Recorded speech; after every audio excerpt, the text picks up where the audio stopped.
Okay, Jim, well, just first of all on Lucas Stevenson, who you brought in last night, just tell us a bit about him and, what your hopes are for him and what it was about him that you felt could add to your squad.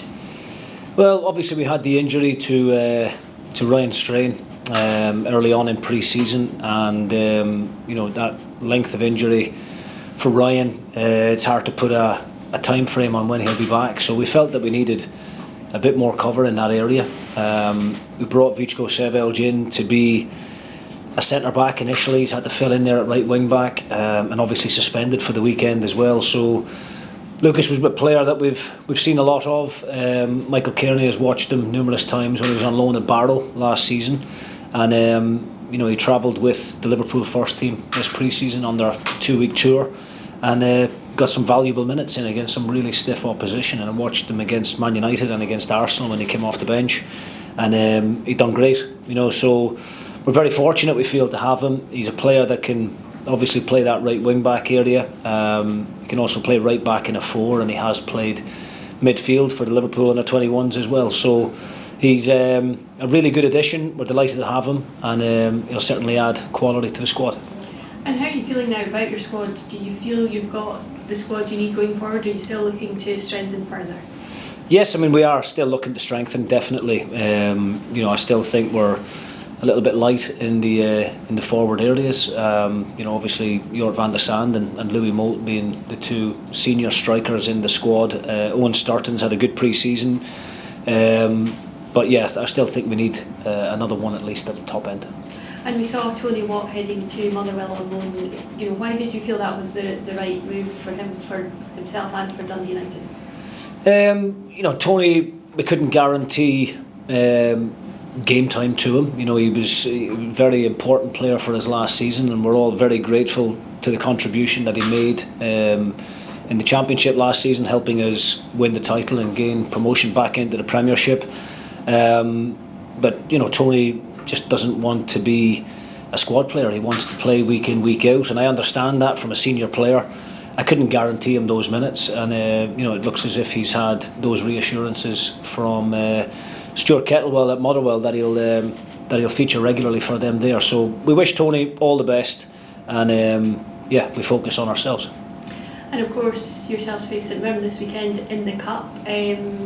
What are your thoughts heading into that game, and do you expect that St Mirren might go into that game, a bit disappointed and a bit fatigued after last night's European exploits, and can you perhaps take advantage of that? Listen, I think Stephen Robinson has done fantastic at St Mirren in the last couple of seasons. The top 6 finishes, getting them into Europe, and I think they can be very proud of their efforts. They played against a very good brand side. Good experience playing in European competitions, and I think the more St Mirren get to those stages, then the more experience they'll gain themselves. But I don't think the fatigue thing will play a part, because St Mirren have got quite a strong squad and good strength and depth there within it, and I wouldn't be surprised to see 4 or 5 changes maybe from the team that started the game last night. But the players who come in replace of those are very good quality players. I'm pretty sure Stephen will be disappointed with the last couple of results. He'll be looking to make amends, and it's a game that we have to approach in a positive fashion, which we will do. Being at home, we're looking for a repeat of what we saw against Dundee in the opening 45 minutes in particular, and if we can reach those standards again, then we give ourselves a really good chance of progressing in the Cup. And you go into the game on the back of the 2 draws in the league, both of which you probably felt you could have and should have won those games. How do you ensure you go about that this weekend with the home crowd behind you? Well, we need to stop shooting ourselves in the foot. I think that's what it boils down to. We certainly had chances in both games when leading to kill the game off, and at the level that we're playing at now, you get punished if you don't, and that's what's happened against Dundee, and that's what's happened against Ross County. We had opportunities to extend our lead, and it came back to bite us. And it's not been a poor start. I think it's been a very positive start in terms of being the new team in the league. The amount of new signings that we've brought to the club as well, in terms of those guys settling in. Of course, we would have rather be sitting here with 6 points, and we possibly could have been. But the fact that we've more than held our own in the opening 2 fixtures, I think, gives us a lot of hope for what's to come. Jim, it's got all the hallmarks of a cracking cup tie, hasn't it, Sunday? Yeah, definitely. I mean, St Mirren are really well organised, obviously, which is what you would expect from a Stephen Robinson team. I would probably say they're the most physical and probably the biggest team in the league. They get the ball forward quite early to the 2 target men.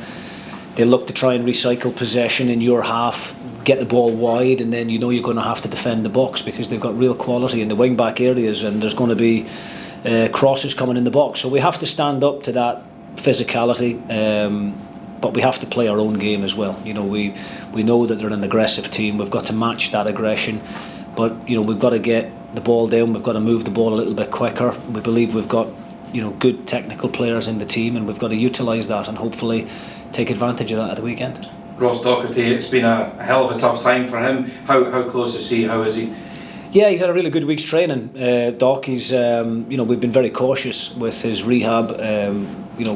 We tried to get him back maybe too soon on a couple of occasions. So this time round, we've been very tentative with introducing him back into full training. But he's had a really good few days with the group, and he will certainly be a part of the squad at the weekend. And his commitment to the cause, to the team, to the club is there for all to see, isn't it? Moving, relocating from the west to, the Dundee area. Yeah, we felt that the travelling, when you're signing players, it's it's difficult nowadays. I know maybe back in the 70s and the 80s they had clauses in contracts that stated that players had to live within a certain radius of the training ground, but very difficult to do that nowadays with players living in properties in other locations and having to sell or rent these properties out. So Doc has made the commitment now to move that bit closer to Dundee, and we feel that he'll benefit from that. It's not as early a start in the morning. He can recover better after training as opposed to sitting in the car for an hour or so, and hopefully we'll see the benefits of that in the weeks and months ahead. And any other team news? No, we've got, unfortunately, obviously Vichko Sevelj will miss out at the weekend through suspension, but everybody else is fit and ready and all desperate to play some part in the game. Great, thanks. Looking at the game at the weekend, it's a 90-minute game. It's not like the league where next week you can come back. It's got to do or die. Does that make a difference in how you're going to approach this game at the weekend? It is slightly different when you get to this stage of the League Cup, because obviously, when you're in the group stage, you can afford to have a mishap like we did against Falkirk in the opening fixture, and then we went and managed to win the next 3, which was enough then for us to progress to the last 16. But yeah, obviously now we're at that knockout stage where it's winning is everything, and we will approach the game in that fashion. We know how difficult a challenge it's going to be against a very good, experienced team, but hopefully with our own fans there behind us, hopefully they'll turn out in good numbers again like they did against Dundee, and we can use that to our advantage. Do you notice a difference in the players and how they approach it to a cup game, knowing that it is 90 minutes and that's it? Look, it's a cup competition that comes around early, and it can be significant in terms of how the season pans out.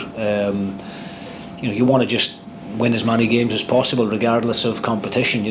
I would be lying if I said that it was a priority competition for us. The league is everyone's bread and butter pretty much. The main objective for us this season is of course to gain enough points to make sure that we stay in the league, and that's where the focus is at. But at the same time, you win the game on Sunday and all of a sudden you find yourselves in the quarter final of this competition. If the draw is kind to you, you may get a day out at Hampden, and that's what the supporters want, and that's what us as a group really want as well. And I think this particular competition, it's thrown up so many different winners over the last maybe 10 or 15 years. There's no reason why we can't have that ambition and dare to dream, I suppose. But there's a long way to go before you start talking about trips to the National Stadium. We've got to make sure we focus on a difficult St Mirren game first and foremost. you have quite a few new players that have come in over the last few weeks. When do you think they'll be at their best for Dundee United when they're coming in? Well, obviously the guys who come in later to the group are, still playing catch up in terms of fitness. It's difficult to get everybody the kind of minutes they need in competitive football.